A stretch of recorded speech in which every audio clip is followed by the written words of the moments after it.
अब आपको सीधे लिए चलते हैं महाराष्ट्र के माढ़ा, जहां पर प्रधानमंत्री नरेंद्र मोदी जनसभा में पहुंचे हुए हैं, शिरकत कर रहे हैं। था कि यहाँ सूखे से प्रभावित क्षेत्रों तक पानी पहुंचाएंगे।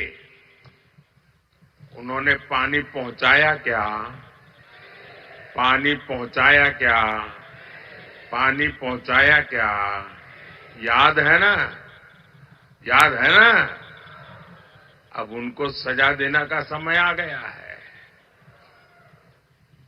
एक वो दिन था और एक आज का दिन है। वो यहां से चुनाव लड़ने की हिम्मत नहीं जुटा पाए। साथियों, विदर्भ हो, मराठवाड़ा हो, बूंद बूंद पानी के लिए तरसाने का ये पाप सालों साल से होता रहा है। कांग्रेस को 60 साल तक देश ने राज करने का हक दिया, काम करने का मौका दिया। 60 साल में दुनिया के अनेक देश पूरी तरह से बदल गए, लेकिन कांग्रेस किसानों के खेत तक पानी भी नहीं पहुंचा पाई। 2014 में देश में 99 सिंचाई योजना ऐसी थी, करीब 100 सिंचाई ऐसी योजनाएं थी जो कई कई दशकों से लटकी पड़ी थी। इसमें भी सबसे ज्यादा 26 परियोजनाएं महाराष्ट्र की थी। सोचिए कितना बड़ा धोखा इन लोगों ने महाराष्ट्र को दिया है। साथियों, हर खेत में पानी पहुंचाना, हर घर तक पानी पहुंचाना, ये मेरे जीवन का बहुत बड़ा मिशन है।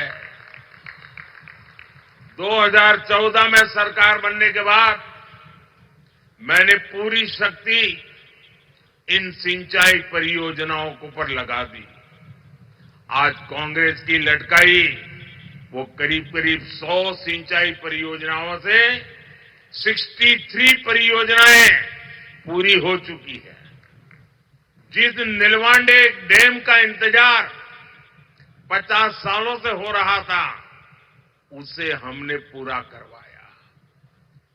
गोसीखुर्द परियोजना का ज्यादातर काम एकनाथ जी, अजित दादा और देवेंद्र जी की टीम तेजी से पूरा कर रही है।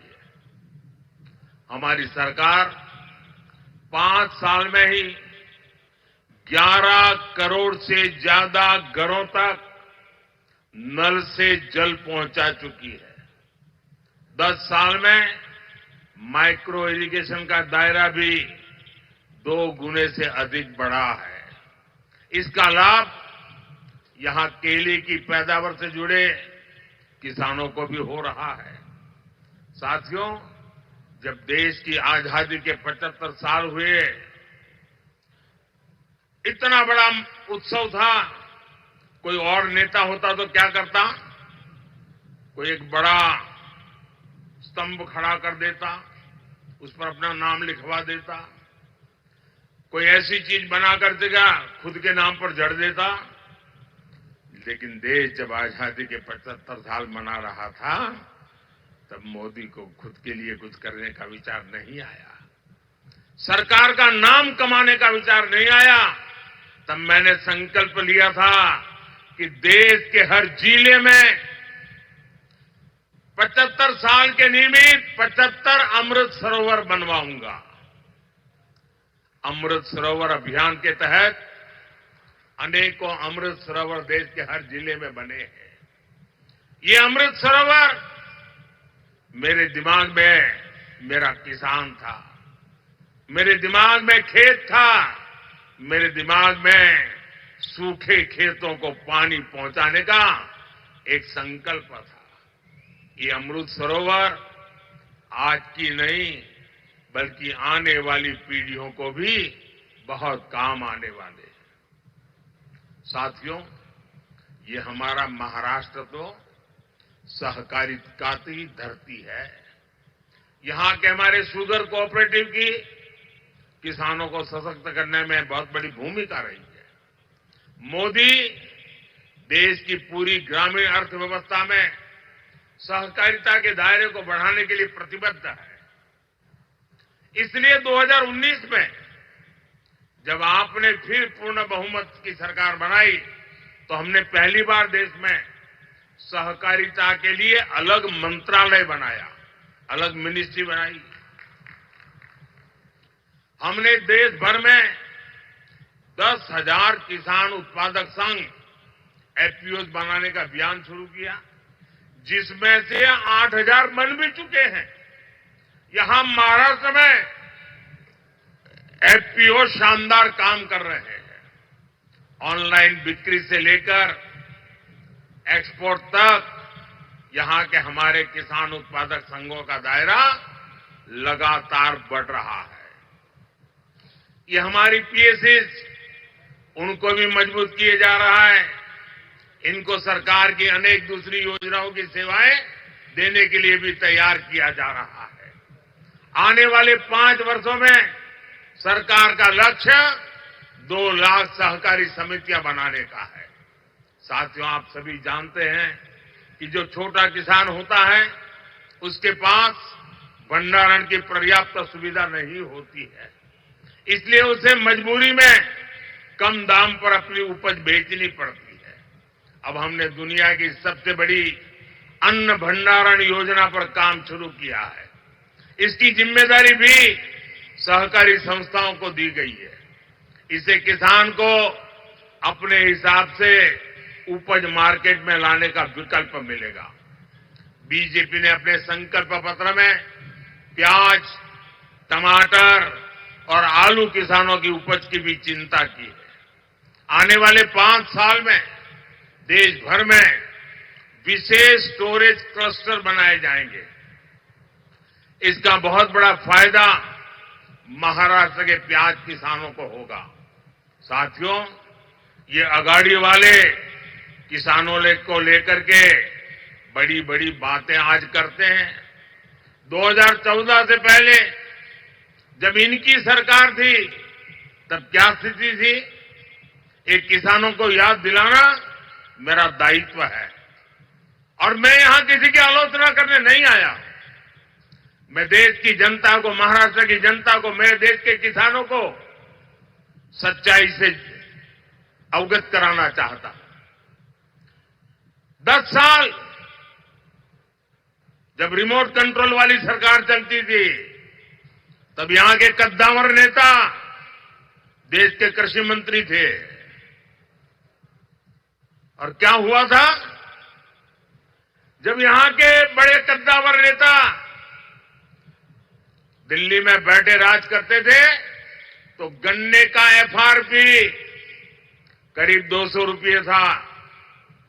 और आज मोदी के सेवा काल में गन्ने का एफआरपी 340 रुपये प्रति क्विंटल, यानी करीब करीब 350 रुपये। जब ये कद्दावर नेता वहां कृषि मंत्रित्व के नाते बैठे थे तब गन्ना किसान अपने एरियर के लिए शुगर कमीशन के ऑफिस का चक्कर लगाते थे। आज ऐसी स्थिति नहीं है। आज देश में करीब करीब 100% एरियर पेमेंट होता है। 2014 में गन्ने का एरियर पेमेंट 57,000 करोड़ रुपए का था और इस साल 1,14,000 करोड़ रुपए की पेमेंट हुई है। इसमें 32,000 करोड़ रुपए महाराष्ट्र के किसानों को मिले हैं। साथियों,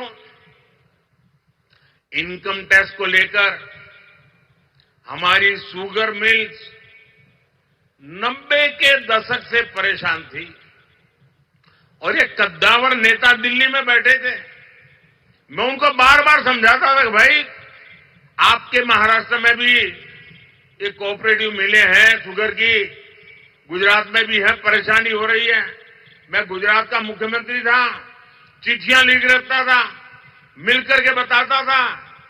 लेकिन 2014 से पहले ये कद्दावर नेता का डिपार्टमेंट होने के बावजूद भी शुगर मिल्स की इनकम टैक्स की समस्या का समाधान नहीं किया।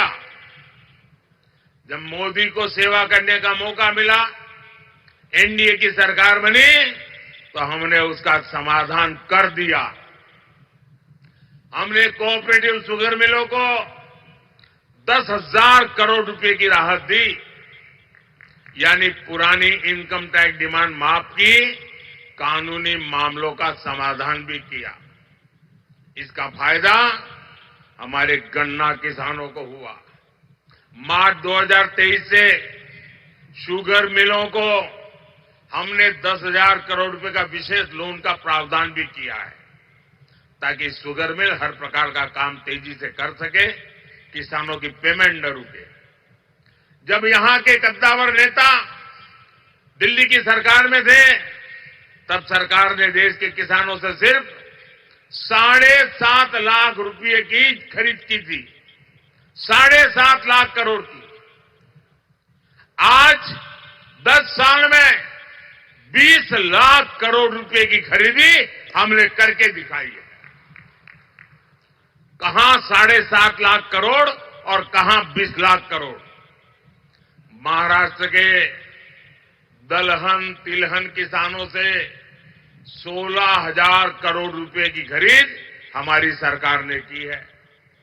साथियों, पहले दिल्ली से किसान के नाम पर थोड़ा भी पैसा निकलता था तो यहां कांग्रेस का पंजा उसे लूट लेता था। लेकिन अब दिल्ली में आपका ये बेटा बैठा है।